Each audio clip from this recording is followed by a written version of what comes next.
Okay guys, now we got to adjust the valves. Remember we left the jam nut and the adjusting nut very loose, and there's a lot of space there as you can see there. Now the specification calls for 0.20 millimeters, and we're going to use what we call a feeler gauge. And a feeler gauge is just a thin piece of metal, but the metal is a specific thickness. Okay, and what you do is you slide this underneath here like so. I'll use the other hand. You slide this under here like so, and you tighten up. You tighten up the adjusting nut, not the small one, but the big one here. You tighten it up just until it touches, but not to the point where it forces it down. Now, if you watch really closely, watch the valve. If I tighten it too much, oops, popped off there. If I tighten it down too much, watch the valve, it's going to be compressed. I don't want to compress the valve. See how the valve went down? See how the valve's going down? It's going down, it's going down. That's too tight. The valve is not adjusted. This is overly adjusted. So I want to back it off. And it is a 14 mil wrench. I'm able to turn it by hand. Remember, these valve springs are very loose. This is not a car engine. So just enough so it touches there.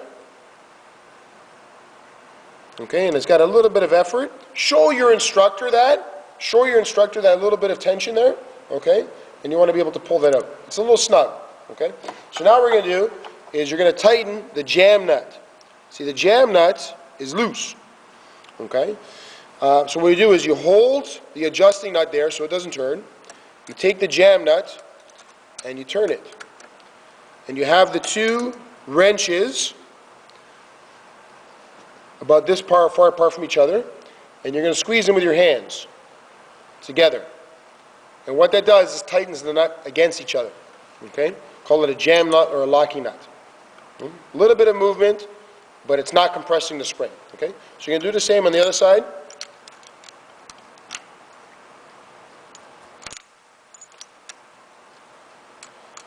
Do the same on the other side there. Don't forget your feeler gauge like I was forgetting it. Under there. And so there's a pressure there. We're not jamming and not ramming it down. Remember, the cap has to be under there. You can see the little spacer cap underneath the valve, the rocker arm there. Make sure that's in place.